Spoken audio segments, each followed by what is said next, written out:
신약성경 누가복음 16장 1절부터 13절까지의 말씀입니다. 신약 122페이지 누가복음 16장 1절. 또한 제자들에게 이르시되 어떤 부자에게 청지기가 있는데 그가 주인의 소유를 허비한다는 말이 그 주인에게 들린지라. 주인이 저를 불러 가로되 내가 네게 대하여 들은 이 말이 어찌미뇨. 네 보던 일을 셈하라. 청지기 사무를 계속하지 못하리라 하니 청지기가 속으로 이르되 주인이 내 직분을 빼앗으니 내가 무엇을 할꼬. 땅을 파자니 힘이 없고 빌어먹자니 부끄럽구나. 내가 할 일을 알았도다. 이렇게 하면 신분을 빼앗긴 후에 저희가 나를 자기 집으로 영접하리라 하고 주인에게 빚진 자를 낱낱이 불러다가 먼저 온 자에게 이르되 네가 내 주인에게 얼마나 졌느뇨? 말하되 기름 100말이니이다. 가로되 여기 네 증서를 가지고 빨리 앉아 50이라 쓰라 하고 또 다른 이에게 이르되 너는 얼마나 졌느뇨? 가로되 밀 100석이니이다. 이르되 여기 내 증서를 가지고 80이라 쓰라 하였는지라. 주인이 이 옳지 않은 청지기가 일을 지혜 있게 하였으므로 칭찬하였으니 이 세대의 아들들이 자기 시대에 있어서는 빛의 아들들보다 더 지혜로움이니라. 내가 너희에게 말하노니 불의의 제물로 친구를 사귀라. 그리하면 없어질 때에 저희가 영원한 처소로 너희를 영접하리라. 지극히 작은 것에 충성된 자는 큰 것에도 충성되고 지극히 작은 것에 불의한 자는 큰 것에도 불의하니라. 너희가 만일 불의한 제물에 충성치 아니하면 누가 참된 것으로 너희에게 맡기겠느냐? 너희가 만일 남의 것에 충성치 아니하면 누가 너희 것을 너희에게 주겠느냐? 지파인이 두 주인을 섬길 수 없나니 혹 이를 미워하고 저를 사랑하거나 혹 이를 중히 여기고 저를 경히 여길 것임이니라.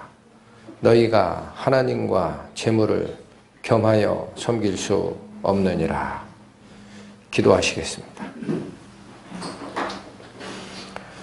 하나님의 은혜를 찬양합니다. 저희는 오늘 생명의 근원이신 하나님, 모든 물질을 창조하신 풍요의 근원이신 하나님을 기록한 말씀을 통해 다시 한번 배우고자 합니다.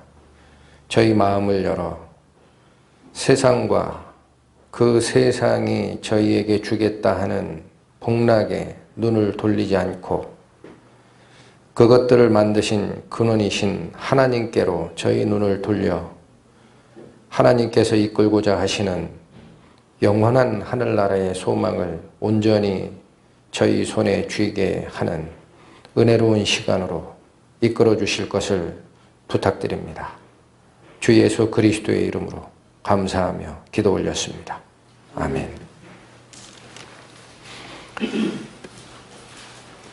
누가복음 16장 1절부터 13절까지 기록된 이 비유는 옳지 않은 청지기의 비유라고 부르기도 합니다. 불의한 청지기의 비유다 그렇게 부르기도 하는데 이 비유는 해석을 하는데 많이 어려움들을 겪고 있는 비유입니다. 왜 그러냐면 불의한 청지기를 사례로 앞쪽에 제시를 하신 후에 그걸 통해서 8절 후반절부터 특히나 9절에서는 너희가 불의한 제물로 친구를 사귀라 라는 앞에서 행하였던 불의한 청지기의 그 행동이 본받을 게 있다라는 말씀을 주시거든요. 그래서 분명히 이 청지기가 불의한 일을 한 것이 맞는데도 불구하고 그거와 연결시켜 교훈을 주시고 있다라는 점이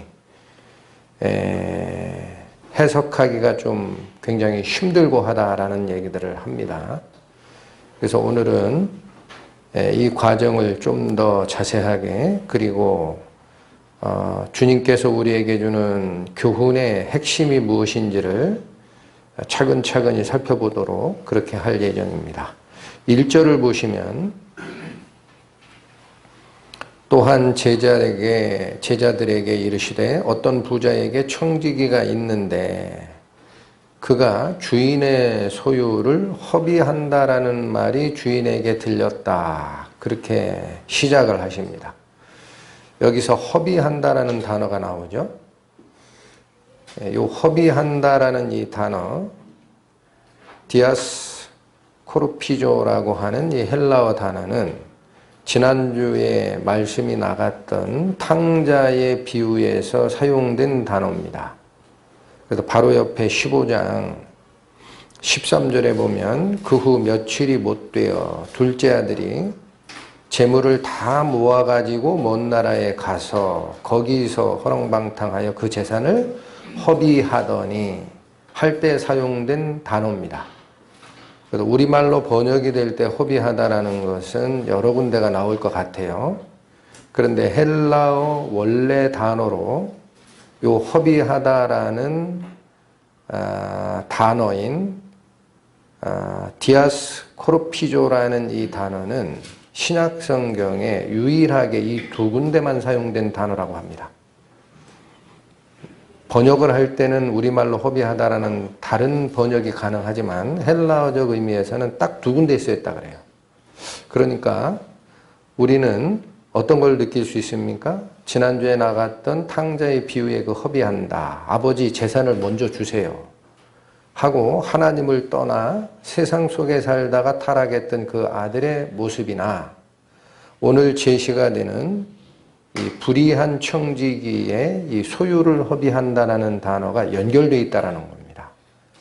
그래서 믿음의 선진들은 뭐라고 하느냐?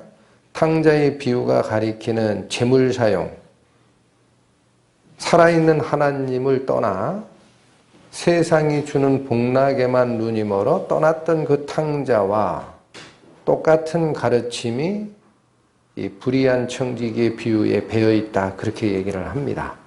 특히나 불의한 청지기의 비유에서 어떤 부자에게 청지기가 있는데 라고 시작을 하는 이 단어도 원래 헬라어적 의미는 어떤 사람이 부자였는데 이렇게 시작을 해요. 그 말이나 똑같지만 헬라어로 보면은 문장의 시작이 어떤 사람이 부자였는데 이렇게 시작을 합니다. 그러니까 주어가 어떤 사람이에요. 그런데 지난주에 나갔던 탕자의 비유에서도 15장 11절에 또 가라사대 어떤 사람이 두 아들이 있는데 이렇게 나가죠. 그래서 헬라어적 문장의 구조를 보면은 시작하는 패턴도 똑같다라는 거예요. 어떤 사람이, 여기도 어떤 사람이, 그리고 허비하다라는 이 단어는 신약 성경 전체를 통해서 딱 두 군데만 사용된 단어다. 그러니까 우리가 하나 확인하고 넘어갈 수 있는 것은 이 불의한 청지기의 비유가 가르치는 가르침은 탕자의 비유가 가르치는 가르침과 다르지가 않다라는 거예요. 그걸 먼저 잡으셔야 됩니다. 그래서 지난주에 나갔지만 탕자의 비유가 가르치는 가르침이 뭐였습니까? 분명히 멀쩡히 살아계신 아버지가 계신데도 아버지와 함께하는 삶을 쫓아간 게 아니라 둘째 아들은 눈에 보이는 서브스텐스, 재산, 눈에 보이는 물질만 요구를 하고 더욱이 그 물질이 주는 나의 인생의 행복을 생각하면서 아버지가 살고 계신 곳에서 멀리 떠난 나라로 가는 형태. 그게 물질이 주는 유혹에 빠져 하나님을 떠나는 삶이 되는 겁니다. 결국 그 탕자는 어떤 곳으로 돌아갔어요? 자기가 추구하던 물질은 다 허비가 되고 아버지를 떠난 결과 영적으로 가장 부정하다라고 하는 돼지치는 자가 돼서 영적 타락의 상태까지 빠진 것이 탕자의 가르침이었습니다. 그걸 꼭 잡으시고, 다만 초반에도 아까 설명을 드렸지만 이 불의한 청지기의 비유에서의 의문점은 이 청지기가 행한 일은 불의한 걸까요? 옳은 걸까요? 불의한 겁니다. 이거를 잘못 생각하면은 이 청지기가 자기 꾀를 가지고 주인의 재산을 탕감하면서 빚진 자들에게 호감을 사고 자기는 그 빚진 자들에게 나중에 복락을 받겠다라는 그 행동을 전체를 옳은 걸로 봐버리면 재물은 어차피 불의한 것이니까 수단이 중요치 않고 적당히 타협하면서 재물 벌어서 하나님의 일을 위해서 쓰라. 이렇게 오해를 하는 경우가 생깁니다. 이 비유가. 그러나 성경이 가르치는 바는 그게 아니다라는 거 우리가 꼭 잡으셔야 돼요. 왜 그러냐면 1절이 얘기하는 것은 주인의 재산을 허비하는 일을 누가 했다라는 겁니까? 청지기가. 이건 옳지 않은 거잖아요. 그 다음에 그것 때문에 2절에서 주인은 앞으로 네가 청지기 일을 못할 거야 라고 해임 통지를 합니다.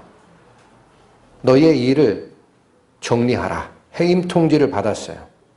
그리고 나서 3절, 4절은 이 해임에 처한 위기를 내가 어떻게 극복할까라고 자기 꾀를 뽑아내는 과정을 설명하고 있어요. 3절, 4절은. 그 나름대로의 해답을 발견한 뒤에 5절, 6절, 7절의 행동을 하는데 그 행동에 보면은 주인에게 빚진 자에게 무조건 자기가 주권적으로 탕감해주는 일을 하고 있습니다. 그럼 주인 것을 이 청지기가 마음대로 해도 된다는 얘기냐? 그렇진 않아요. 그리고 최종적인 결론이 어디서 언급이 됩니까? 8절입니다. 주인이 이 옳지 않은 청지기가 라고 그 사람을 칭합니다. 옳은 청지기예요? 옳지 않은 청지기예요? 옳지 않아요. 다만 뒤에 나오는 말이 뭐예요? 일을 지혜롭게 해서 칭찬했다라는 거예요. 그러니까 이 뒤쪽에 칭찬했다라는 말 때문에 앞에 이 청지기를 옳지 않은 청지기다. 그렇게 선언을 한 것까지 뒤집어 버리면 안 됩니다. 그게 자칫 잘못하면 비유를 잘못 해석하는 오류에 빠지기 쉽다라는 거죠. 그래서 그 상태를 여러분이 이제 잘 기억을 해 주시고 먼저 우리가 이 비유를 대할 때에 비유를 예수님이 왜 베풀어 주시는지를 알아야 합니다. 그냥 말로 해도 되는데 왜 비유로 베풀어서 말씀을 하시느냐? 무엇 때문에 비유를 쓰실까요? 감추인 것을 드러내 보이시려고. 찾아보겠습니다. 마태복음 13장 가십니다. 마태복음 13장 신약 22페이지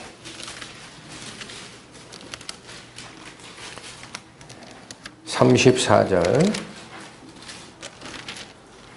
35절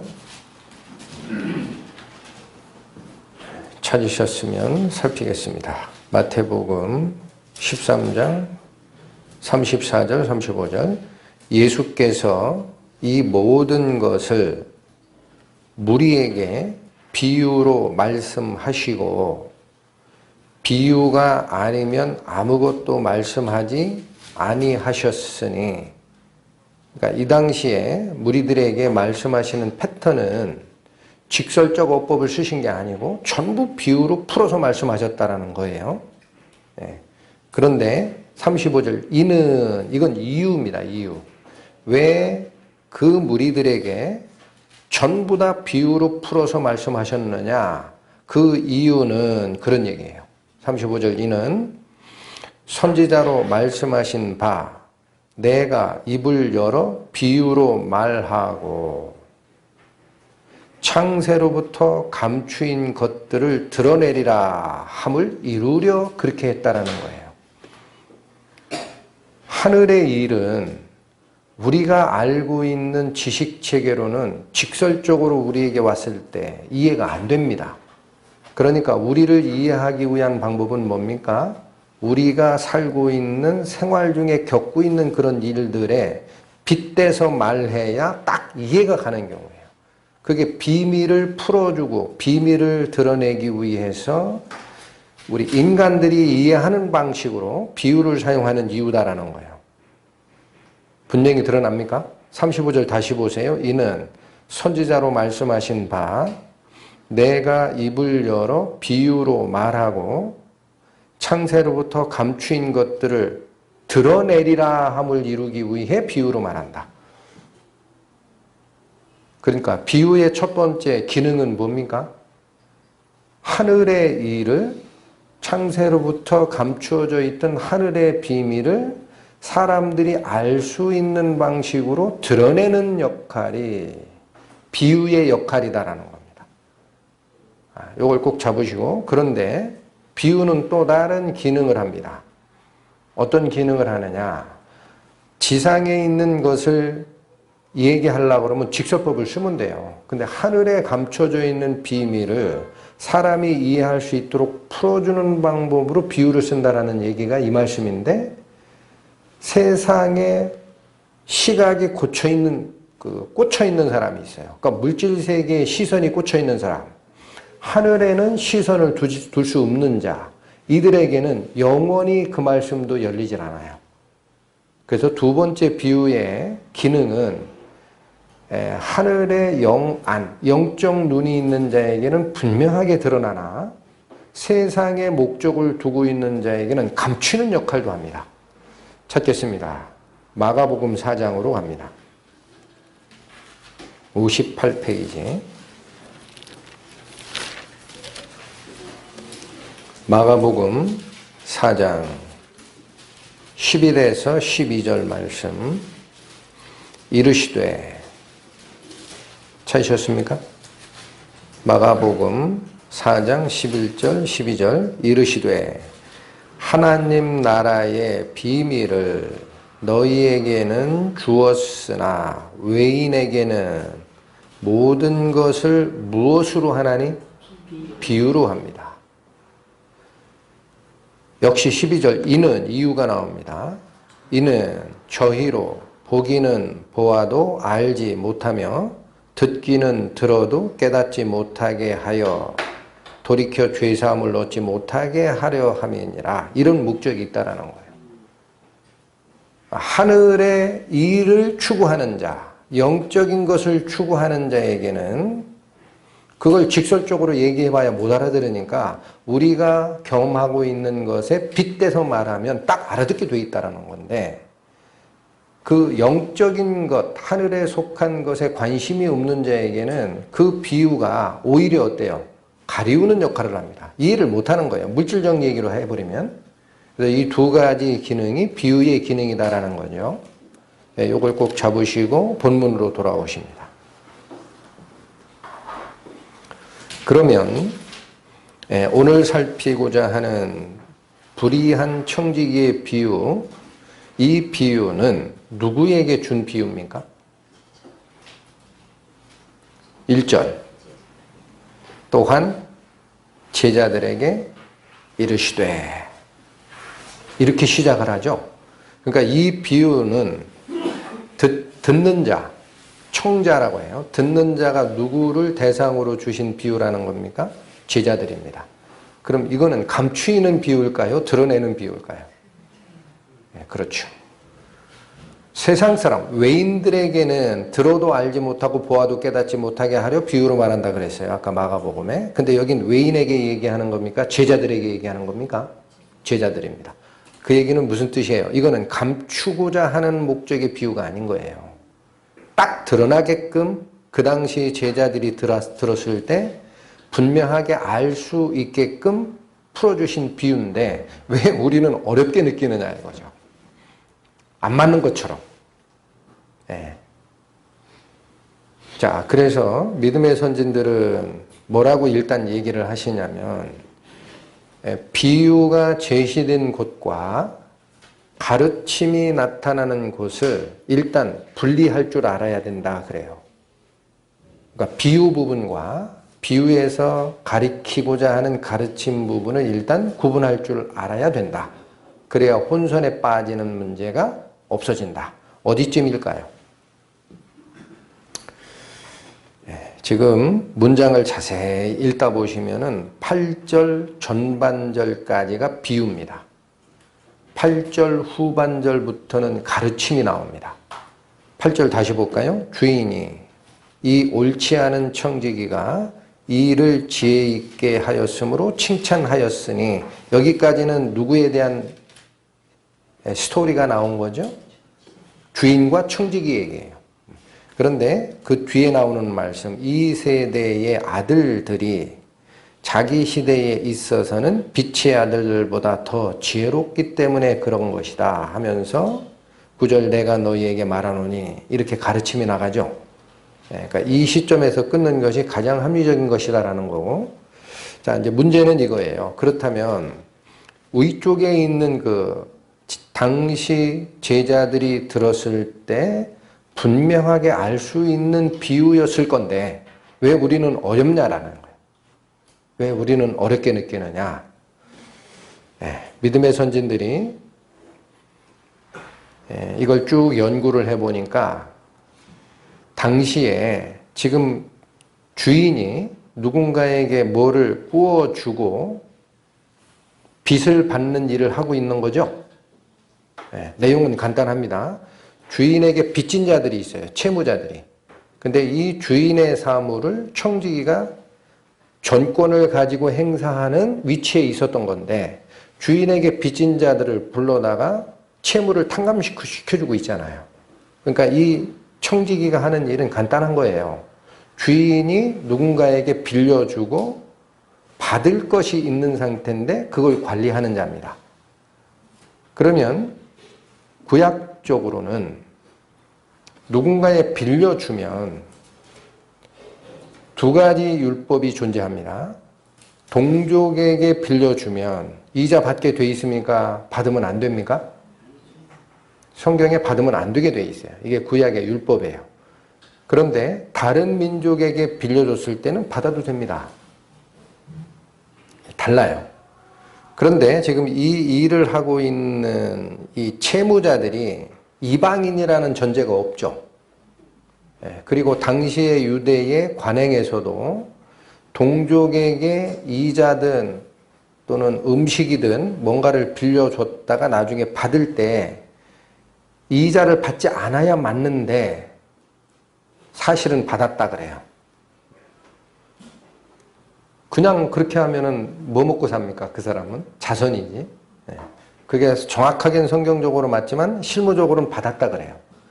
근데 받으려고 그러면 어떻게 받아야 됩니까? 이자를 명시할 수 없어요. 그럼 뭐에 걸려요? 율법에 걸립니다. 그게 이스라엘의 사회 구조에서는 반드시 성전과 제사장과 율법적 관행을 벗어난 생활을 할 수 없어요. 그거는 거기에서 어떻게 되는 거예요? 내치는 거예요. 그러면 생활을 못하게 되어 있습니다. 그러니까 대놓고 채무증서에 이자를 명시할 수가 없어요. 그러면 어떤 방법을 써야 돼요? 다른 방법을 써야 되겠죠. 그래서 이걸 연구한 학자들은 이렇게 얘기합니다. 예를 들어 여기 본문에 보면은 기름 몇 마를 채무진 자가 있었어요? 6절에 기름 100마를 채무진 자가 있는데 얼마로 빨리 고쳤으라 그럽니까? 50말로. 그 다음에 7절에 보면 밀 100석을 채무진 자가 있는데 고쳐쓰기를 80석이라고 빨리 고쳤으라 그러죠. 그래서 이제 이렇게 얘기를 합니다. 원래 예를 들어 밀을 채무진 자는 원래 밀 80석이 본전이라는 거예요. 밀이 80석인데 1년 후가 됐든 2년 후가 됐든 이자 쳐서 갚아야 될 게 100석이면 채무증서에 뭐라고 쓸 수밖에 없다? 원본 채무를 100석이라고 밖에는 기록할 수가 없다라는 겁니다. 왜 그래요? 원본 채무 80석에 앞으로 네가 갚을 때는 이 식에 해당하는 부분 20석을 더 내놔라 라고 쓰면 율법에 걸리니까. 이 상황을 이해하시겠습니까? 네. 자, 그래서 그렇게 원래 이자를 받지 못하게 돼 있는 구절도 한번 쫓아갑니다. 신명기 23장 297페이지 신명기 23장 19절 20절 말씀.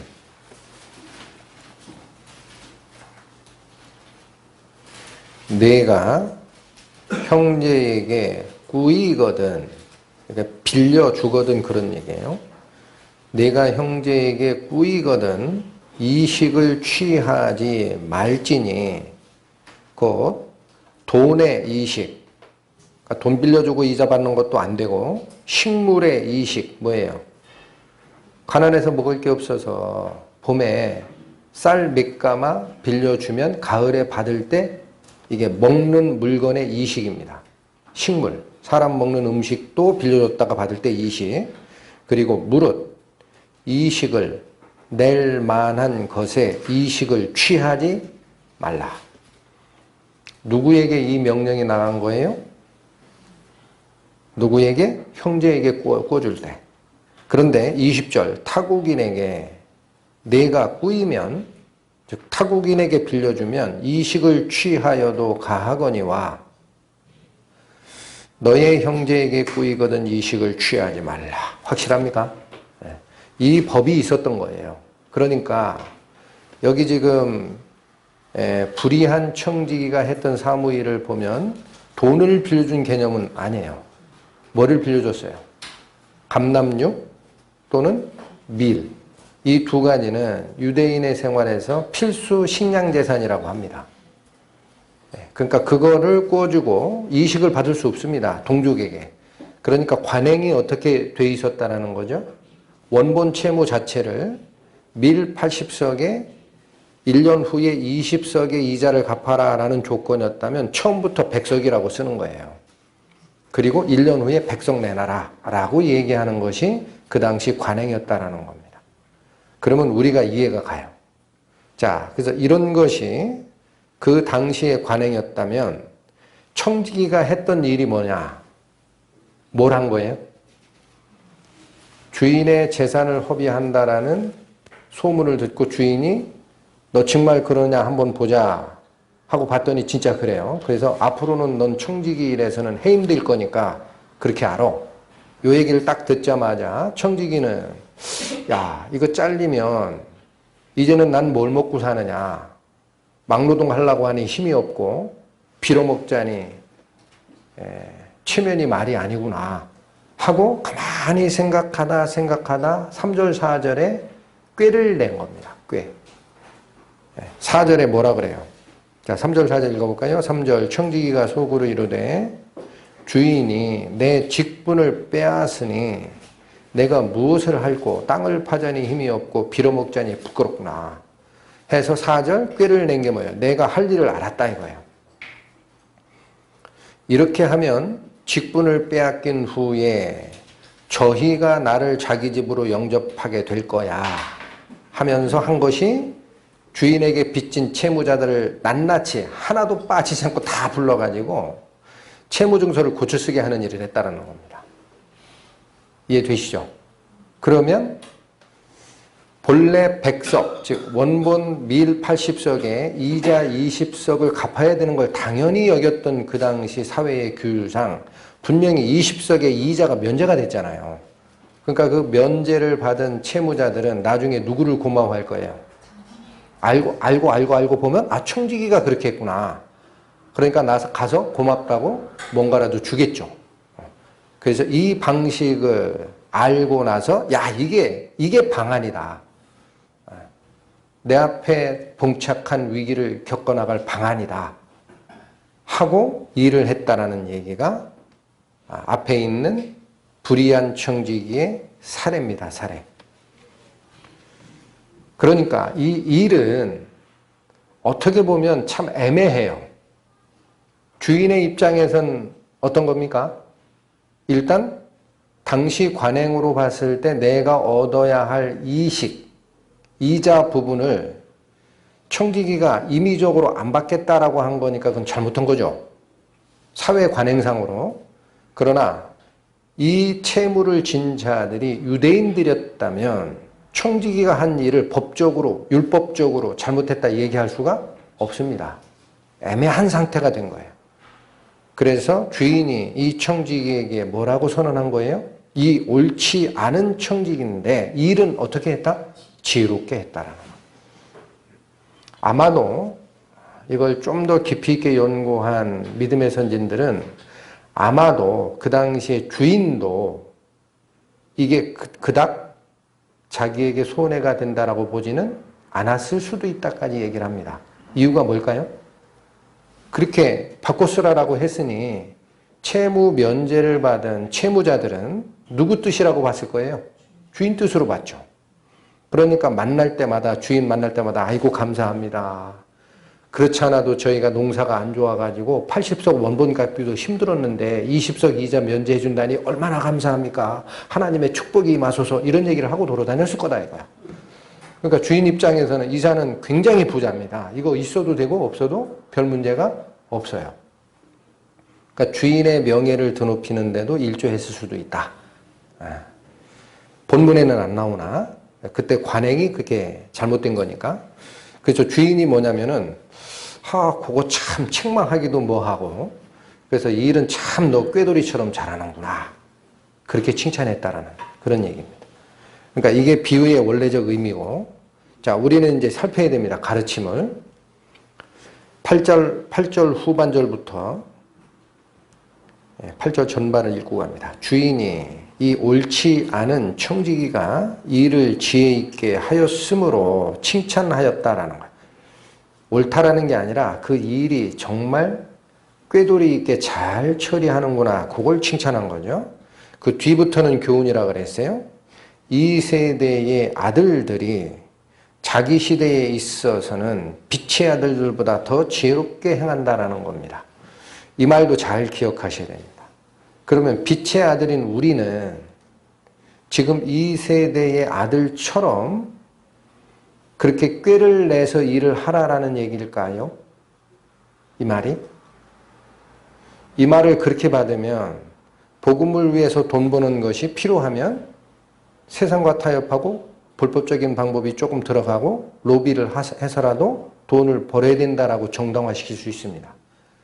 그런데 뒤에 가르침은 그 얘기가 아니라 이 세대의 아들들이 어디에서 자기 시대에 있어서는 굉장히 꾀를 내서 지혜롭게 자기 일을 한다라는 거예요. 그러나 우리 빛의 아들들은 뭡니까? 그걸 쫓아가는 게 아닙니다.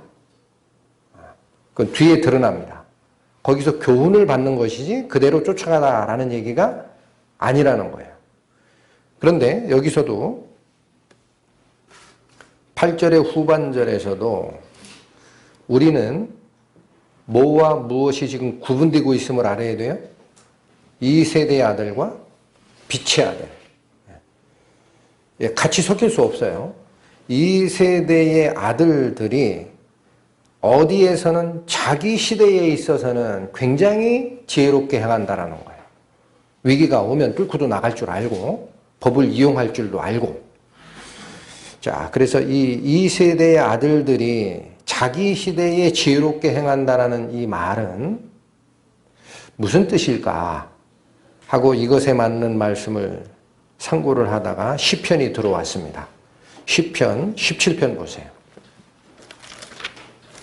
시편 17편 구약 812페이지입니다. 14절, 15절 말씀.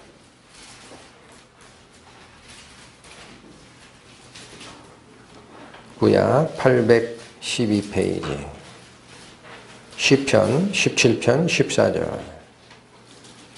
여호와여, 금생에서 저희 분깃을 받은 세상 사람에게서 나를 주의 손으로 구원하소서. 어떤 표현이 나옵니까? 금생에서 저희 분깃을 받은 세상 사람이라는 표현이 나옵니다. 금생, 어디를 얘기해줘? 3차원 공간인 지금 이 생. 앞으로 올 영원한 하늘나라는 뭐라고 그래요? 저생, 그렇게 표현하겠죠.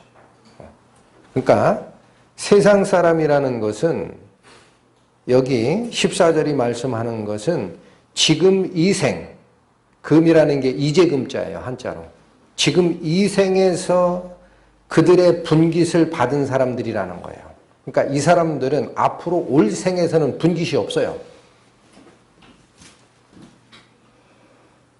이해하시겠어요? 딱 이 생에서만 자기가 향유할 수 있는 지분이 있는 자들입니다. 그러니까 그들이 어떤 일을 하나 뒤에 나오죠. 구하소서 뒤에 그는 즉 이 세상 사람들은 주의 제물로 배를 채우심을 입고 여기 주의 제물이라는 표현 나오죠. 원래 세상 속에 편만하게 뿌려져 있는 모든 물질은 누구 겁니까? 하나님 겁니다. 성경이 얘기하는 바입니다. 그러니까 원래 하나님 건데 하나님의 제물이고 하나님의 물질이에요. 하나님이 만드신 거. 근데 그것으로 1차 내 배를 먼저 채웁니다. 자기 복락을 챙기는 거예요. 그리고 자녀로 만족을 합니다. 내가 먹다 남는 거 어떻게 해요? 우리 애들 줘야지. 내 새끼. 그 다음 그래도 남은 게 있어요. 그러면 어떻게 해요? 그 남은 산업을 그 어린아이에게 유전하는 자니다. 이게 이 세상에서 지분을 갖고 있는 사람들이 하는 삶의 방식이고 목표고 행태다라는 거예요. 왜 그래요? 죽으면 끝이니까. 간단합니다. 앞으로 올 세상에 지분을 갖지 않은 자, 즉 하늘나라의 상속권을 약속받지 않은 자, 즉 하나님의 자녀로 거듭나지 않은 자는 돌아올 앞으로의 생애에서는 상속권이 없어요. 누릴 게 없어요. 그러니까 이 세상에 있을 동안 내가 최대한 누리겠다. 제일 먼저 내 배를 먼저 채우고 우리 애들 챙기고 그래도 남네. 그럼 우리 손자 대대손손 먹고 살 만큼 내가 10층짜리 빌딩 하나 사놓고 죽지 뭐. 이렇게 얘기하고 사는 거예요. 이게 금생에서 저희 분깃을 받은 세상 사람이라는 표현입니다. 그런데 이어지는 15절은 무슨 얘기를 하나요? 나는 여기 나라는 사람이 있어요. 나. 시편 17편을 지었던 다윗입니다. 다윗은 어떤 생각을 가지고 있어요? 의로운 중에 주의 얼굴을 보리니 깰 때에 주의 형상으로 만족하리이다. 나라고 표현된 이 사람은 14절에 있는 금생에서 저희 분깃을 받은 세상 사람과 대비되고 있어요. 대비. 그러면 이 나라는 사람은 지금 살고 있는 세상의 물질에 대한 얘기가 15절에 나와요? 안 나와요? 아무것도 없습니다. 그 얘기하는 사람 아니에요. 뭘 얘기해요? 자기는 의로운 중에 산다라는 얘기예요. 사람이 어떻게 의로운 자가 됩니까?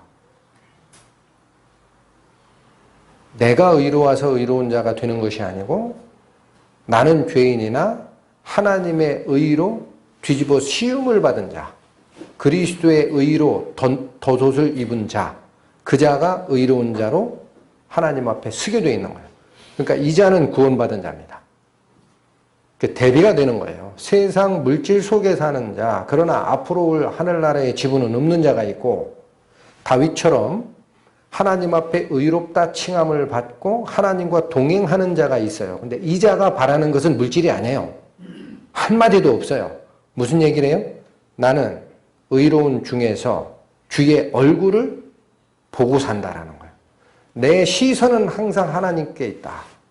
물질에게 없다. 그리고 더욱 중요한 거, 깰 때에라고 하죠. 깰 때에. 지금 보고 있는데 왜 깬다고 그래요? 이건 잠자다 깨는 걸 얘기하죠. 언제입니까? 성경에서 잠잔다라는 것은 육체적 생명이 죽어있는 상태. 잠자는 성도라고 그래요. 그러니까 나중에 잠자다가 깨게 되는 때가 있다라는 거예요. 언제 깹니까? 부활 때 깹니다. 부활 때. 그러니까 지금도 의롭다 칭함을 받는 중에서 하나님과 교제하고 있고, 내가 죽은 후에라도 다시 잠에서 깨게 되는 때에는 주의 형상으로 만족하리라. 그렇게 되어 있습니다. 근데 이 주의 형상으로 만족한다 그러니까 느낌이 안 오죠? 세번역 성경은 주와 함께 있는 것으로 기쁨이 충만하리다라고 번역해 놨습니다. 그러니까 의로운 자, 하나님과 교제했던 이 자들은 저 세상에 가서도 뭐를 바라는 게 없어요? 물질이 아닙니다. 하나님과 같이 있는 것이 곧 그에게 기쁨이라는 거예요.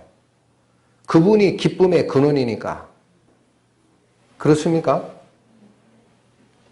여러분, 오늘 말씀의 핵심이 이거예요. 여러분, 물질의 마음을 둘 거냐, 하나님이 나의 기쁨이 되느냐라는 거예요. 하나님이 나의 기쁨이 될 수 있습니까? 보이지 않는 그분이 뭘 준다고? 그분이 우리 마음을 지으신 자입니다. 마음의 작용이 기쁨을 가져오게 돼 있어요. 현대의학에서도요, 사람이 사랑을 하고 누군가를 사랑하고 기쁨을 느끼고 혹은 스트레스를 받고 혹은 점점 심해져서 우울증에 빠지는 것들이 정신작용이라고만 얘기를 하는데 깊이 들어가니까 아니라는 거예요. 정신작용이 맞지만 그 정신작용을 불러일으키는 데는 물질이 사용이 됩니다. 그게 뭐예요? 여기서 분비되는 각종 호르몬이에요. 하나님이 그걸 연결시켜 놓으셨어요. 그래서 정신이 말짱한 목사님인데도 우울증을 겪는 경우가 있대요. 그거를 이 사람이 영적으로 타락했다라고 얘기하기 곤란하다라는 거예요. 병원에 가서 진찰을 해보면은 우울증 환자가 가지고 있는 그 물질이 거기 생성되고 있어요. 그건 약으로 치료해야 합니다. 그러니까 뭐예요? 이런 모든 정신작용을 누가 만드신 거예요? 호르몬이 나와서 사랑을 느껴라 하는 그런 모든 것들이 하나님이 지은 자입니다.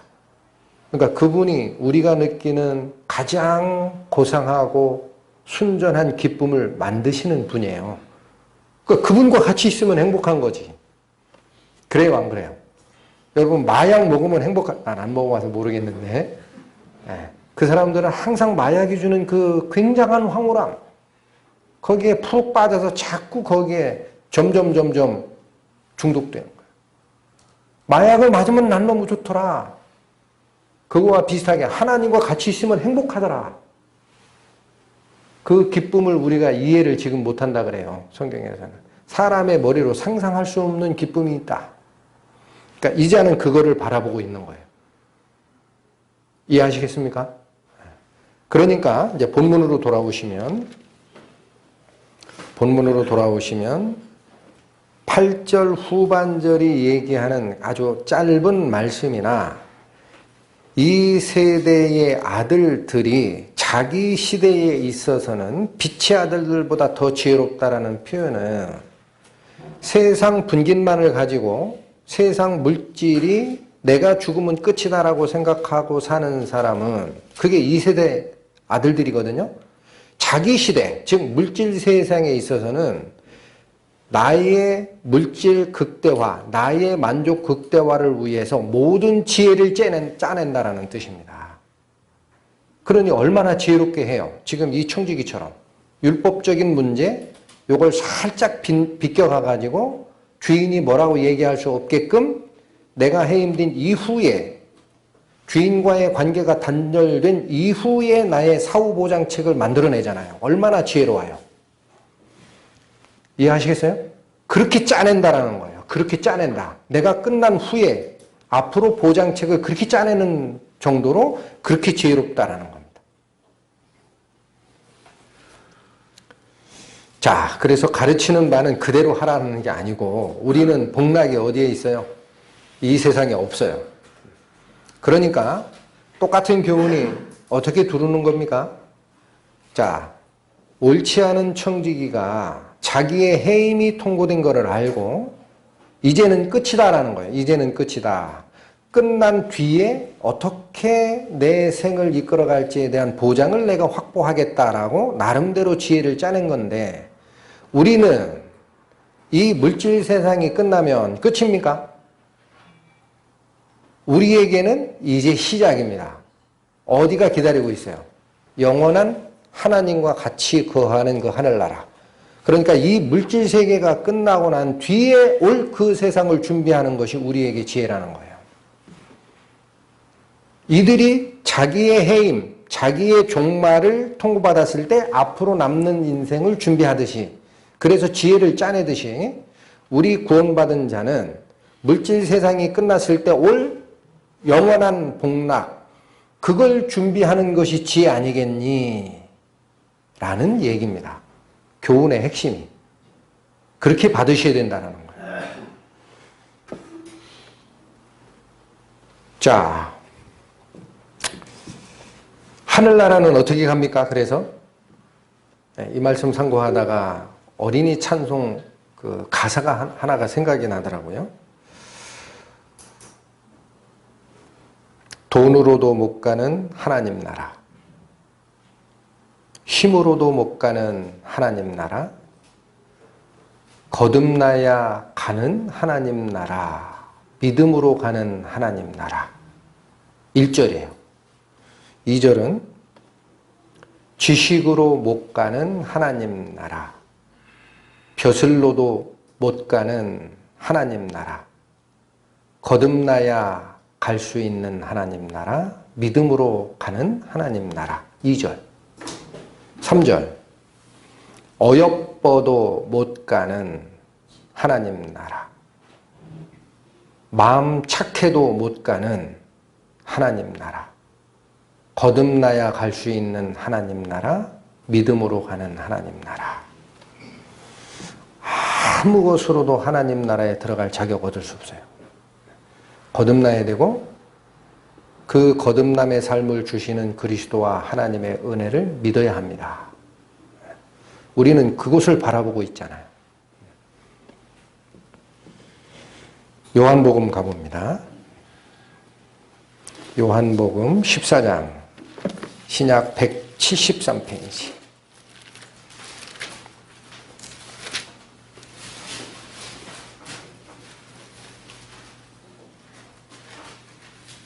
요한복음 14장 27절 말씀.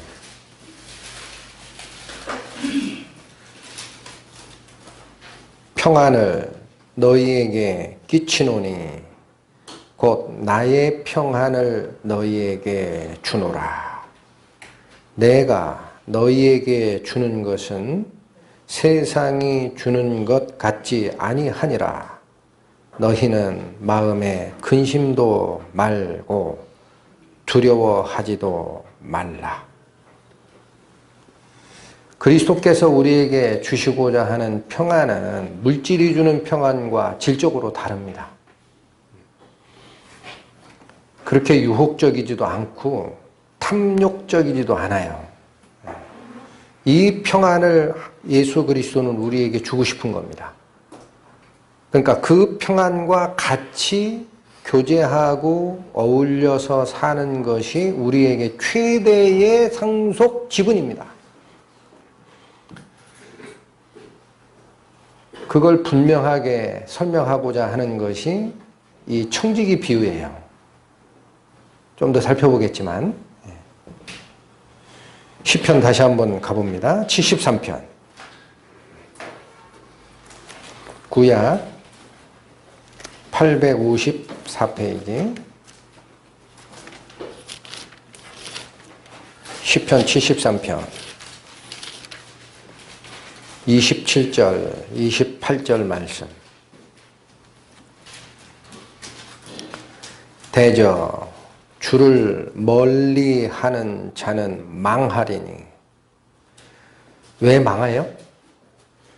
음녀같이 주를 떠난 자를 주께서 다 멸하셨기 때문에 그렇다라는 거예요. 여기 음녀라는 표현은 뭡니까? 영적 음행을 얘기합니다. 우상숭배. 우리에게 우상숭배는 뭐라 그랬어요? 신약에서 분명하게 꼬집고 있는 것이 탐심입니다. 물질에 내 마음을 뺏기는 상태, 그게 우상이에요. 그러니까 대저 주를 멀리하는 자는 망하게 돼서 물질이 우리를 유혹하는 그 탐심, 탐욕적 유혹에 내 마음을 주게 된다는 거고, 28절 하나님께 가까이 함이 있어요. 27절은 하나님에서 멀리 떠나면 물질에 내 마음을 뺏기는 영적 음행에 빠진다는 것이라면, 28절은 하나님께 가까이 함이 내게 복이라. 하나님 가까이 하면 무슨 복 줍니까? 물질의 복 줍니까? 잘못된 가르침이죠. 방금 전에 읽으셨던 요한복음 14장, 예수님께서 나의 평안을 너희에게 주노니 내가 주는 것은 세상이 주는 것과 같지 아니하니라. 바꿔치기 하지 마세요. 그리스도가 주는 평안은 물질을 주는 것이 아니에요. 왜 그렇게 축소시킵니까? 그런 탐욕적 평안, 유혹적인 것, 그런 걸 하나님이 우리에게 주고자 하는 것이 아닙니다. 전혀 다른 평안을 우리에게 주시고자 우리를 부르신 거예요.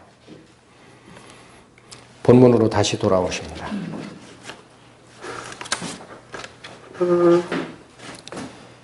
이제 예수님께서 주시고자 하는 본격적 가르침이 9절부터 제시가 됩니다. 내가 너희에게 말하노니 불의의 제물로 친구를 사귀라.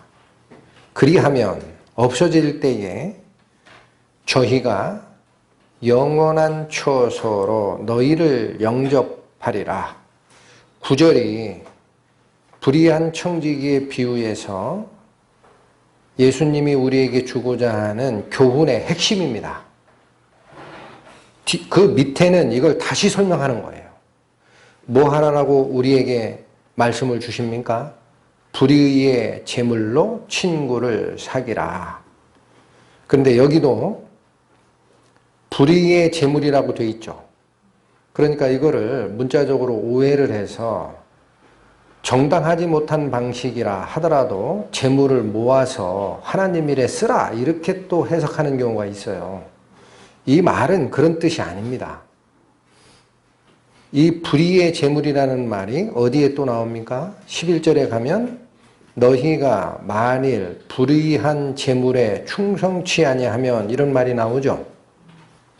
그러면 이 말을, 그런 불의한 재물을 좀 의롭지 않은 방법이라 하더라도 재물을 모아 하나님 일에 쓰라라는 뜻으로 이해를 해버리면 11절 말씀은 그거 열심히 하라는 얘기예요. 그렇잖아요.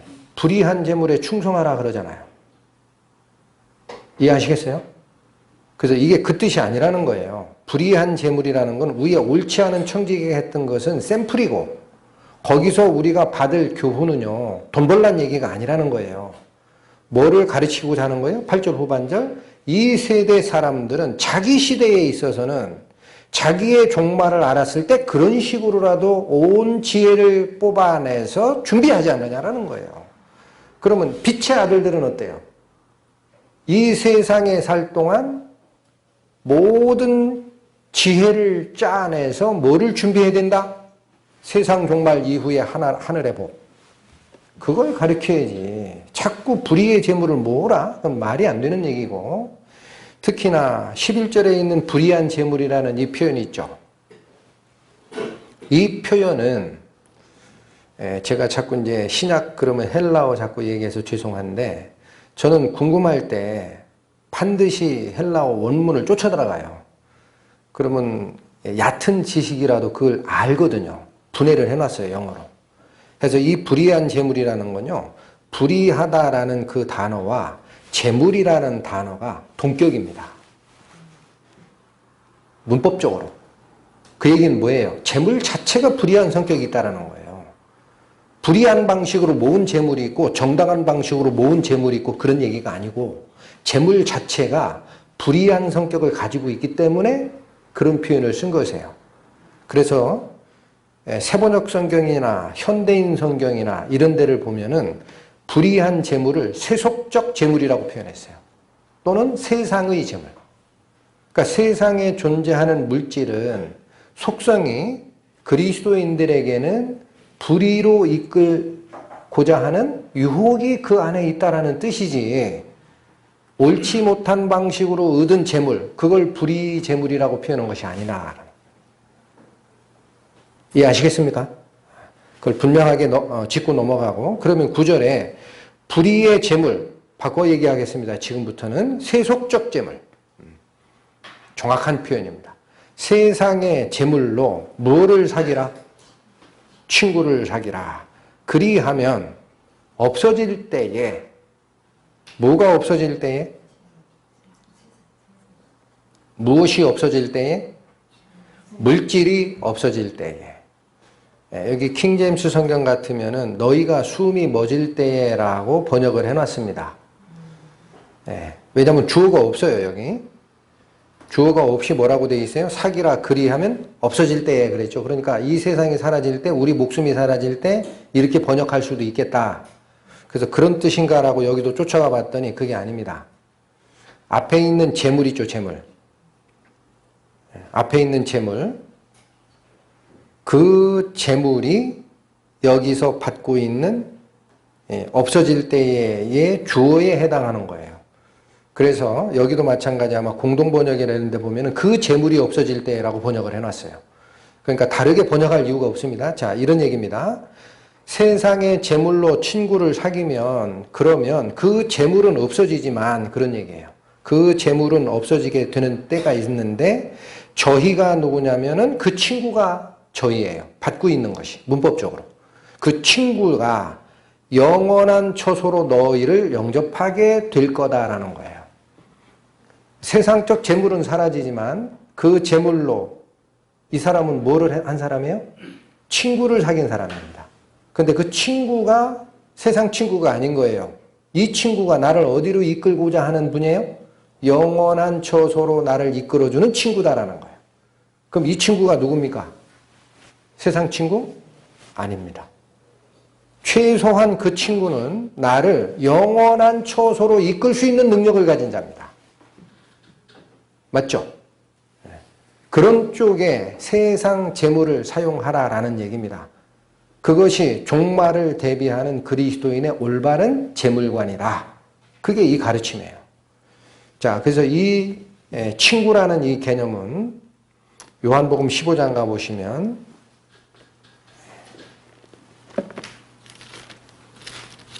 드러나는 친구가 한 분이 계십니다. 요한복음 15장 신약 174페이지 13절 14절 찾으셨으면 살피겠습니다. 13절 사람이 친구를 위하여 자기 목숨을 버리면 이에서 더 큰 사랑이 없나니 14절 너희가 나의 명하는 대로 행하면 곧 나의 친구라. 무슨 말씀이십니까? 13절 사람이 친구를 위하여 자기 목숨을 버리면 이보다 더 큰 사랑이 없나니 이렇게 죽어진 친구가 있다라는 거예요. 누구예요? 예수님이시죠. 그렇잖아요? 사람이 친구를 위해 목숨을 대신 버리면 그게 가장 큰 사랑이라는 거예요. 이 일을 해준 친구가 있어요. 여러분에겐 있습니까? 저에겐 있습니다. 내 친구 내게 계시니. 그런데 14절은 뭐냐면 너희도 나를 친구로 만들 수 있다는 거야. 너희도. 어떻게 하면? 나의 명을 그대로 준행하면 나의 친구가 된다. 내 말 안에 거하라. 이게 그리스도와 친구 맺는 거예요. 이해하시겠습니까? 그러니까 바로 이 그리스도께서 물질 세상이 없어질 때 우리를 영원한 처소로 인도할 그 친구입니다. 그 일에 쓰라라는 거예요. 물질을 딴 데 쓰지 말고. 자, 영원한 처소로 누가 우리를 인도하십니까? 지금 요한복음 19장 피고 계시죠? 14장 보세요. 14장 1절부터 3절까지. 너희는 마음에 근심하지 말라. 하나님을 믿으니 또 나를 믿으라. 내 아버지 집에 거할 곳이 많도다. 걱정하지 마. 다 너희들 수용할 만한 큰 집이 있어. 그런 얘기예요. 그렇지 않았으면 너희에게 일렀으리라. 내가 너희를 위하여 처소를 예비하러 가노니 가서 너희를 위하여 처소를 예비하면 내가 다시 와서 너희를 내게로 영접하여 나 있는 곳에 너희도 있게 하리라. 영원한 처소를 만들러 가신 분 누굽니까? 그리스도십니다. 이거는 유대인의 결혼 관습을 빗대서 말한 거예요. 구원받은 우리는 신부의 자격을 받은 겁니다. 유대인적 얘기로 하면 약혼한 거예요. 정혼한 거예요. 우리말로 약혼과는 달라요. 정혼은 결혼과 같은 거예요. 그리고 나서 신랑은 신부를 아직 친정에 놓고 자기 집으로 옵니다. 유대인의 결혼 관습이. 그래서 자기 힘으로 앞으로 신부와 살 수 있는 집을 만드는 기간이 있어요. 그게 6개월이 됐든 1년이 됐든. 왜? 아버지로부터 독립하는 거니까, 결혼은. 그래서 자기 집을 다 만들면 다시 처갓집으로 갑니다. 그래서 신부를 데려다가 같이 살자 데리고 와서 결혼잔치를 하게 돼 있어요. 이게 그겁니다. 예수 그리스도께서 우리를 의로운 자라 칭하시고 당신의 신부인 교회의 일원으로 세우신 다음에 그분은 아버지께로 가는 거예요. 하늘나라에서 우리가 거할 영원한 거처를 준비를 하십니다. 그리고 다시 오십니다. 여기 그 말이에요. 내가 다시 와서 너희를 그 처소로 데리고 갈 거야. 그게 하늘나라야. 영원한 처소로 그 친구가 너희를 영접하리라 라는 표현을 아시겠습니까? 우리는 그거 바라보고 사는 사람이에요. 자, 그래서 본문으로 다시 돌아오면 이제는 뜻이 분명해집니다. 누가복음 16장 9절 말씀. 내가 너희에게 말하노니 세상 제물로 예수 그리스도를 사귀라라는 거예요. 하나로 딱 얘기하니까 분명해집니까? 그리하면 없어질 때 세상은 없어지겠으나 그 친구가 너희를 영원한 처소로 영접하게 될 것이다. 그런 말씀이 있습니까? 제가 지금 해석을 그렇게 한 거죠. 근데 그런 식으로 성경이 말씀하신 적이 있습니까? 마가복음 갑니다. 신약 71페이지.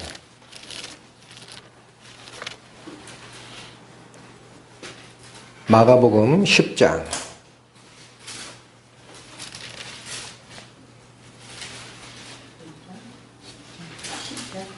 마가복음 10장 29절과 30절 말씀.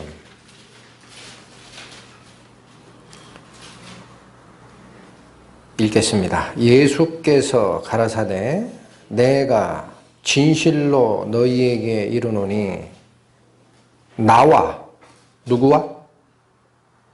예수님과 및 복음을 위하여 집이나 형제나 자매나 어미나 아비나 자식이나 전토를 벌인 자는 30절 금세에 있어 집과 형제와 자매와 모친과 자식과 전토를 100배나 받되 핍박을 겸하여 받고, 요건 딱 뺐으면 좋겠는데 그렇죠? 핍박을 겸하여 받고 내세에 영생을 받지 못할 자가 없느니라. 이게 그리스도인에게 요구하는 삶입니다. 금생에 하니까 시선이 하나님께로 가지 않고 물질로 또 내려오는 분들이 있어요. 금생에도 받는 거야. 금생에. 집이나 형제나 자매나 모친과 자식과 전토를, 그것도 얼마나 받는다고요? 100배나. 와, 하나님 역시 은혜로운 하나님이야. 너무 집착하지 마십시오. 이 금생에 받는 이 복락은 하나님 말씀은 1.1획도 틀린 게 없어요. 그런데 내가 살고 있는 지금 시간에 내 재산이 지금 2억인데 100배면 200억? 와! 그렇게 계산을 하지 마세요. 여기서 얘기하는 금생은 물질 세계입니다. 100배가 아니라 1000배 받는 사람도 있을 거예요. 우리에게는 그리스도께서 오셔서 모든 사탄을 잡아 무적행에 가두고 이 세상에서 하나님의 원래의 낙원을 이루시는 천년왕국이 있어요. 고을권세 10개만 받아도 1000배 넘을 겁니다. 그래요, 안 그래요? 한 면 하나 나한테 다 통치하라고 겨뤄보세요. 그 면이 가지고 있는 재산 가치 얼마겠어요? 200억? 2000억도 되죠? 그러니까 너무 그렇게 물질에 눈 돌리지 말라고 하는 게 성경 말씀인데 자꾸 그렇게 100배나 받아. 어떤 분은 또 그렇게 또 얘기하는 분들이 있어요. 우리 교회에 세우신 목사님이 진짜 찢어지게 가난했는데 지금 100배가 뭐야. 교회 재산이 1000억이 넘었어. 그렇게 얘기하는 분들도 있어요. 또 인터넷 들어가 보면. 그런 복이 아니에요.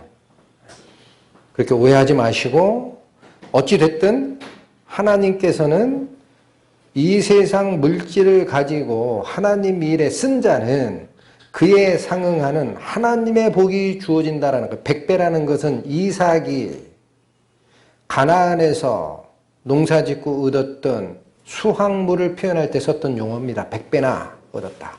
하나님의 축복을 얘기하는 말이에요. 이 말이. 그리고 영생도 받는 것이다.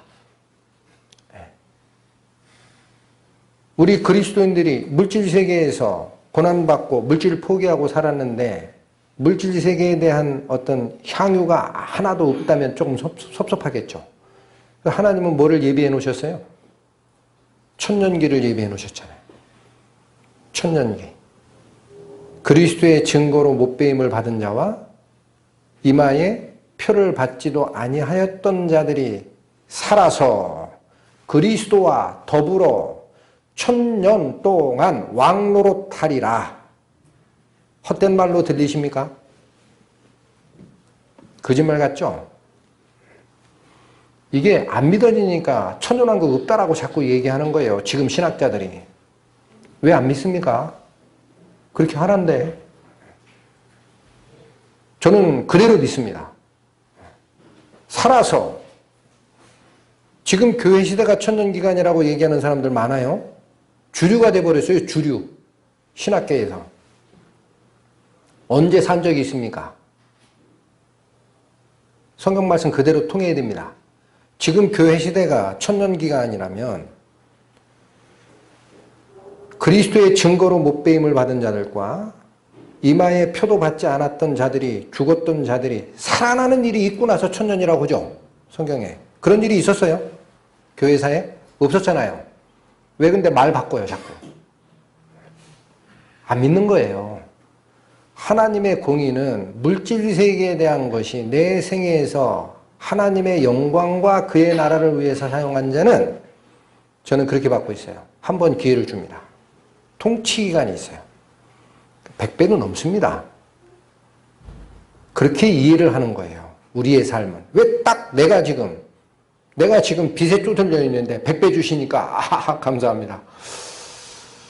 잘못하면 번영신학으로 가는 거예요. 하나님의 약속을 그렇게 축소하실 필요가 없습니다.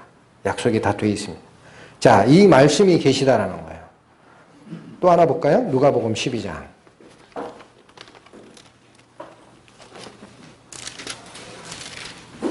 누가복음 12장 신약 116페이지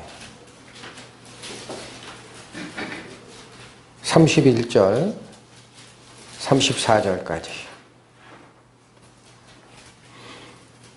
오직 너희는 그의 나라를 구하라. 그리하면 이런 것들을 너희에게 더하시리라. 이런 것은 위에 있는 무엇을 먹을까 무엇을 마실까 하는 물질적 축복이었습니다. 31절 다시 읽습니다. 오직 너희는 그의 나라를 구하라. 그리하면 이런 것들을 즉 물질적인 것들도 너희에게 더 주실 것이야. 32절 적은 무리여 무서워 말라. 너희 아버지께서 그 나라를 너희에게 주시기를 기뻐하시느니라. 33절 너희 소유를 팔아 구제하여 낡아지지 아니하는 주머니를 만들라. 구제하라라는 것은요, 가난한 자에게 나눠주고 섬기라라는 뜻입니다. 그렇게 하여서 뭐를 만들라? 낡아지지 아니하는 주머니를 만드는 방법이다라는 겁니다. 그 방법이. 곧 이 주머니는 어떤 주머니예요? 하늘에 둔 바, 다함이 없는 보물이다라는 거예요. 거기는 도적도 가까이 하는 일이 없고 좀도 먹는 일이 없느니라. 너희 보물 있는 곳에는 너희 마음도 있느니라. 구원받은 우리 성도님들, 세상에 마음이 있습니까? 하늘나라에 마음이 있습니까? 어디에 마음이 있어요? 저한테 대답 안 하셔도 돼요. 마음속에 시간 나실 때 가만히 하나님과 대화를 해보세요. 야, 황아무개야, 너는 네가 살고 있는 인생의 시간에 대부분을 어디다 마음을 쏟고 사니? 이렇게 질문하실 때가 있을 거예요. 저는 하나님 나라를 위해서 마음을 쏟습니다. 정말이니? 질문하십니다. 이게 그리스도가 누구에게 했던 질문이에요? 베드로에게. 부활하신 예수님이 나타났다 사라졌다 나타났다 사라졌다 하니까 몇 번 안 나타났어요. 40일 동안. 그러니까 고민하다가 7 사도들이 베드로를 쫓아가지고 고기 잡는 일로 갔잖아요. 나는 고기 잡으러 하나 가리라. 우리도 그럼 따라갈게. 쫄쫄쫄쫄쫄. 우리가 어디 가냐. 수석사도 쫓아가야지. 하다가 예수님이 딱 나타나셔가지고 너희가 고기를 잡았냐? 밤새 못 잡았습니다. 우편에 던지거라. 딱 보자마자 베드로는 알았어요. 예수님인지. 다른 사람들은 고기 챙기느라 정신없는데 쫙 갈릴리 호수 옆에 해변에 계신 예수님, 거기 이미 고기 구워놓고 계세요. 거기 가가지고 가만히 쪼그려서 기다리고 있는데 예수님 뭐라 그래요? 시몬의 아들, 너는 나를 사랑하니? 예, 제가 주님을 사랑하나이다. 가만 안 계시죠, 예수님? 3~4번입니다. 3~4번 답변하셔야 돼요. 하나님이 물으실 때, 네가 정말 세상 사랑하냐, 나를 사랑하냐? 제가 주님을 사랑하는 줄 주께서 아시나이다. 포기하지 않으십니다, 예수님. 3~4번. 확실히 해. 시몬아, 네가 나를 사랑하니? 고민했어요, 베드로가. 주여, 주께서 나의 마음을 아시오매 내가 주님을 사랑하는 줄 주께서 아시지 않습니까? 내 양을 먹이라. 답변 나가야 됩니다. 세상을 향하는 마음이 하나님을 향하는 마음과 비교했을 때 나는 어디에 무게를 두고 사느냐. 오늘 이 불의한 청지기의 비유는 그거 까먹으면은요, 빈 껍데기 가지고 하시는 거예요. 하나님이 그걸 요구하시는 겁니다. 다시 본문으로 오십니다. 자, 이 9절의 말씀이 그리스도가 우리에게 주고 싶었던, 그 당시라면 제자들에게 이루고 싶었던 핵심적 가르침이다라는 거예요. 근데 이거 잘 못 알아들으니까 항상 3-4번이에요. 중요한 건 3번. 10절, 11절, 12절 다시 반복합니다. 자세히 보시면 10절 뭐라고 그래요? 지극히 작은 것에 충성된 자는 어디에도 충성될 수 있다? 큰 것에. 지극히 작은 것에 불의한 자는 큰 것에도 불의하게 된다. 11절 또 한 번 나옵니다. 너희가 만일 불의한 재물에 충성치 아니하면 누가 참된 것으로 너희에게 맡기겠느냐. 10절에 얘기한 지극히 작은 것, 또 하나 큰 것. 자세히 보세요. 10절에 지극히 작은 것, 큰 것. 11절에 불의한 재물, 참된 것. 보입니까? 어디가 지극히 작은 것이었다는 거예요? 세상 재물이에요. 세상 재물. 이 불의한 재물이라는 게 세속적 재물로 해석해놨다 그랬죠? 다시 얘기합니다. 12절. 너희가 만일 남의 것에 충성되지 아니하면 누가 너희 것으로 너희에게 주겠느냐. 3세판. 지극히 작은 것, 큰 것. 다시 한번 불의한 재물과 참된 것. 잘 모를 것 같으니까 남의 것이야 이건. 세속적 재물 탐내지 마. 그건 남의 거야. 네 거 아니야. 네 거 따로 있어. 그게 12절이에요. 확인했어요? 굉장히 중요하니까 3번 얘기하시는 거예요. 예수님이. 구원받은 자에게 굉장히 중요한 얘기니까. 베드로에게 3번 물었듯이 우리에게 3번 묻는 겁니다. 이 구조를 놓치지 마시라는 거예요. 그러니까 12절 보시면 이 세상 재물은 우리 게 아닌 거예요. 근데 자꾸 남의 거 눈 돌리니까. 그거 누구 겁니까 그러면? 세속적 재물 누구 거예요? 처음부터 설명을 불의한 재물로 한 이유가 있어요. 재물 자체가 불의한 게 아니에요. 물질은 필요합니다. 그러나 왜 이게 남의 것이고 불의하고 세속적이라고 표현합니까? 그 재물이 처음에 우리에게 주던 과정은 하나님 거였습니다. 창세기에 그렇게 돼 있어요. 우리가 우리의 형상으로 사람을 만들고 저로 바다의 고기와 공중의 새와 땅과 땅 위에 기는 모든 것을 다스리게 하자. 통치권 위임 받았어요. 아담이. 지금도 우리가 주인입니까? 뱀에게 복종했잖아요. 뱀이 요구한 유혹에 따랐죠. 성경이 얘기하는 게 뭡니까? 누구든지 어디에게 복종하면 그 복종을 받는 자의 종이 된다 그랬어요. 지금은 그 세상 통치권을 사탄에게 고스란히 갖다 바친 것이 됩니다. 인간은. 그래서 땅이 저주를 받는 거예요. 사탄 것이 됐기 때문에. 그런 말이 어디서 나와요? 예수님께서 사탄에게 40일 금식 후 3번의 시험을 받을 때 사탄이 꽹 게 하나가 뭐예요? 높은 산에 올라가 쳐나 모든 것을 보이며 가로되 나에게 경배하라. 그리하면 내가 이것을 너에게 줄 것이다. 이것은 나에게 넘겨준 바 된 것이므로 나에게 경배하는 자에게 내가 주노라. 넘겨준 바 된 겁니다. 이 세상 임금은 그래서 구원받은 성도들의 마음을 무엇으로 꿰는 겁니까? 세상적 재물의 유혹으로 꿰는 거예요. 그래서 남의 거라는 거예요. 남의 거. 12절 잘 보세요. 남의 것에 눈 돌리지 마. 너희들 것은 따로 있어. 너희들이 받아야 할 지분, 상속 지분은 하늘나라에 있다. 계속 얘기하는 거 아니에요.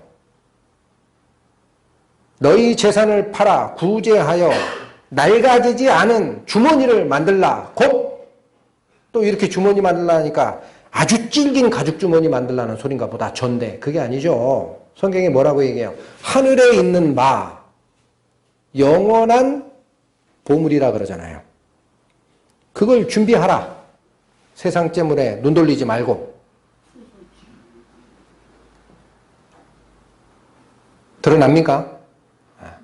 불의한 재물이라는 개념을 불법적 방식으로라도 얻은 재물이다라고 아주 얇게 생각을 하니까 구원받은 사람을 위해 돈 필요하고 사업해도 되고 이런 식으로 엉뚱한 얘기를 하는 거예요. 그게 아니에요.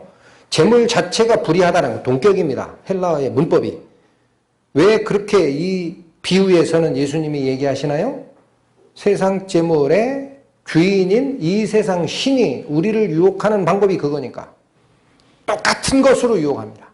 요한 1세 지난 시간에 말씀 나갈 때 증거해드렸죠.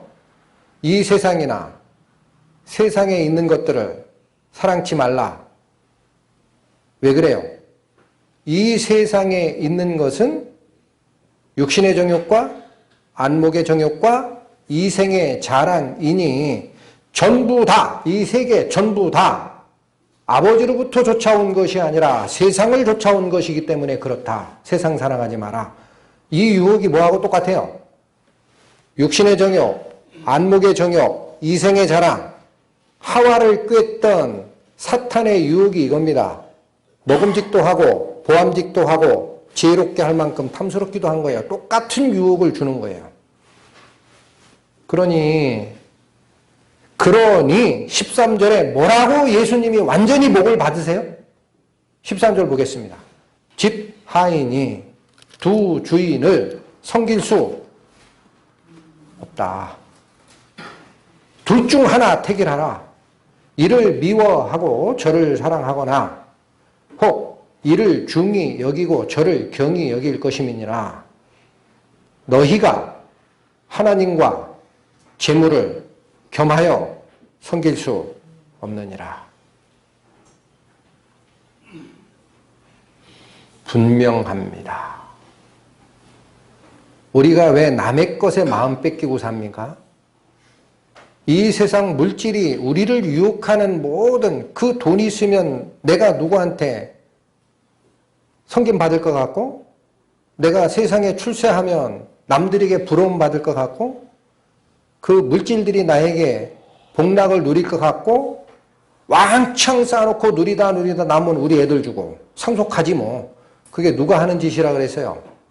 이 세상에서 자기 분깃을 받은 이 세상 사람들이나 쫓아가는 타겟, 그들이 바라보는 목표가 그겁니다. 다윗은 나는 의로운 중에 주의 얼굴을 바라보는 것으로 만족하리이다. 내가 죽어 다시 깰 때라도 주님과 같이 있는 것으로 나는 어마어마한 기쁨을 누리는 것으로 만족하겠나이다. 이게 그리스도인들이 바라봐야 될 시선이에요. 거기서 눈 돌리는 자, 핫하트입니다. 죄입니다. 화살이 관역을 빗나가는 거예요. 우리를 부른 이유가 뭡니까? 나를 위해서 살라 부르지 않았습니다. 고린도전서 6장 보세요. 270페이지.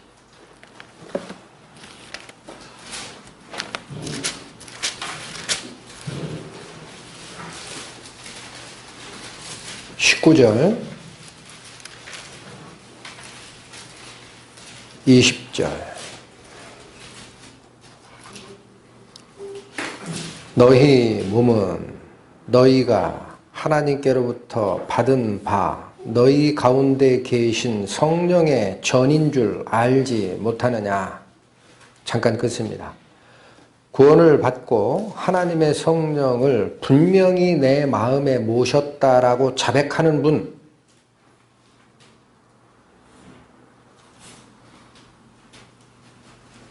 마음의 속닥거림 때문에 합리화시키지 마세요. 내가 분명히 구원받았다라고 자백하는 분은 내 몸이 성령이 거하는 집입니다. 이 말이 그 말입니다. 너희 몸은 너희가 하나님께로부터 받은 바 너희 가운데 계신 성령의 전이라는 거예요. 성령이 거하시는 집이다. 알지 못하느냐? 너희는 너희 것이 아니니라. 우리 몸이 이제는 나의 것이 아닙니다, 여러분. 누구 거예요? 20절. 값으로 산 것이 되었으니 그런즉 너희 몸으로 하나님께 영광을 돌리라. 우리가 바라봐야 할 곳이 불의한 청지기가 얘기하는 그 비유의 핵심이 이거예요. 세상 사람도 너 앞으로 청지기를 못해 라고 해임 통지를 받았을 때 법조항을 이것저것을 다 꿰가지고 아무 소리 못하게 하고 자기의 해임 이후의 삶을 예비하는 그 굉장히 계략적이고 교묘한 그 지혜가 있지 않느냐라는 거예요. 세상 사람마저도. 그러면 구원받은 하나님의 자녀들은 분명히 분깃이 위에 있는데 세상의 분깃이 아니라 그러면 그 영원한 분깃을 준비하기 위해 지금 있는 모든 것을 계획을 짜내 앞으로 것을 준비하는 게 당연하지 않니? 그렇지 않니? 이게 그리스도의 말이에요. 불의한 청지기에 비유해서 우리에게 주고 싶은 말씀. 너희 마음을 남의 것에 뺏기지 말라. 너는 재물에 네 마음을 뺏기지 말라. 그보다 더 영화롭고 평화롭고 고귀한 하나님의 기쁨에 참여할 자격이 너희에게 있다. 잊지 마라.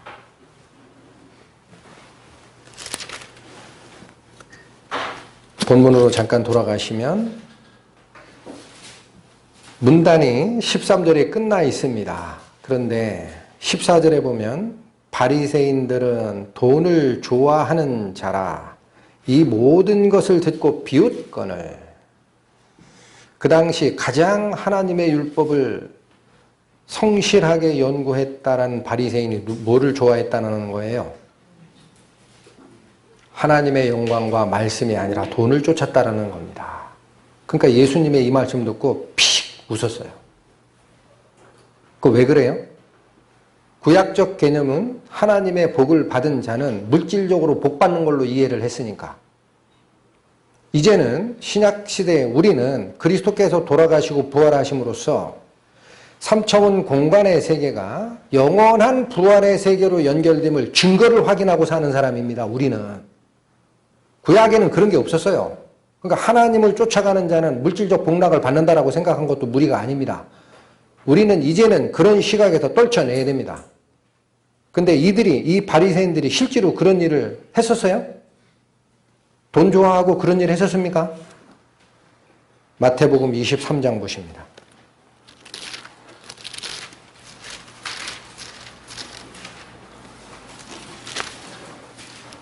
신약 39페이지 15절 16절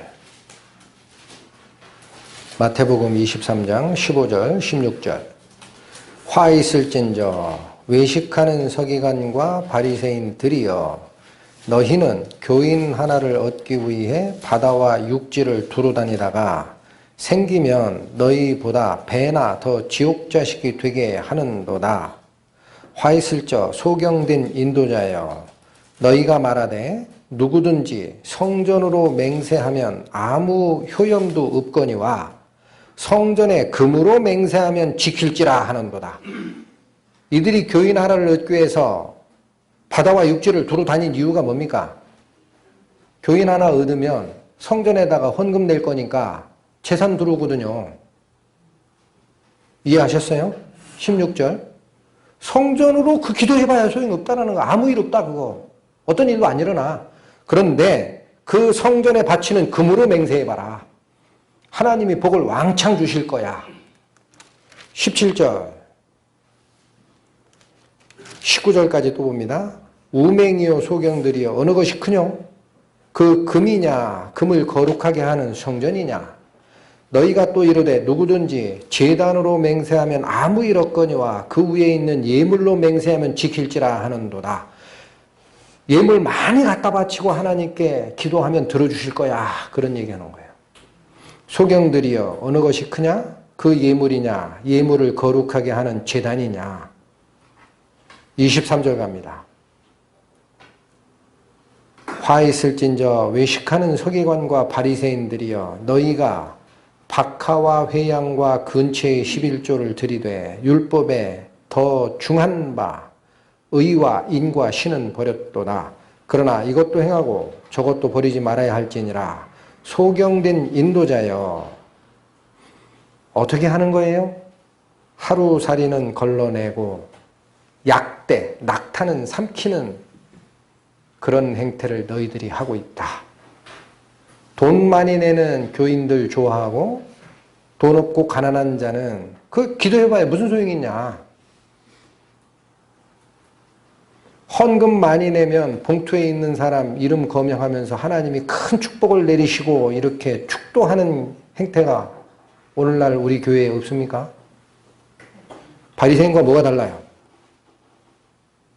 성전으로 기도하면 소용없어. 거기에 바치는 금으로 기도해 효력이 있어. 그렇게 얘기하는 거랑 뭐가 달라요? 그러니 바로 이 불의한 청지기에 비유해서 물질을 사랑하지 말고 영원한 하늘나라를 위해서 네가 가진 모든 재원을 사용하라 라는 말씀을 들었을 때 바리새인들은 돈을 좋아하는지라 이 말씀을 듣고 비웃었던 겁니다. 우리가 배울 가르침이 분명히 있는 겁니다. 하나님 말씀 쫓아간다. 작게 모인 교회를 만들고 지역교회를 만들고 말씀을 쫓아가고 있으나 우리도 이 가르침에서 자유로울 수 없어요. 이 말씀을 꼭 새겨야 됩니다. 네, 오늘 말씀 여기서 마치겠습니다. 기도하시겠습니다. 하나님, 저희가 하나님의 자녀라 입술로는 고백을 하나 진정 하나님이 어느 분인지 혹시 잊어먹고 사는 것은 아닌지요? 하나님이 누구십니까? 모든 물질을 만드신 그분 아니십니까? 앙상하던 나무의 가지에 여름 지나 가을 되면 그렇게 탐스러운 과일을 맺히는 나무의 생명의 법칙은 누가 만드셨습니까? 왜 이것을 우리 눈으로 보고도 모든 풍요의 근원이시오, 모든 생명의 근원이신 아버지 하나님, 그분만을 바라보는 시선에서 물질을 향하여 눈을 돌리게 되는 것입니까? 저희에게 가르치신 오늘의 이 가르침이 저희의 영에 메가폰과 같은 큰 음성으로 들려 저희 생각을 바꾸고 하나님만을 바라보는 그 시선으로 저희 눈을 붙들어 이끌어 주실 것을 간구하며 우리 주 예수 그리스도의 이름 받들어 기도 올렸습니다.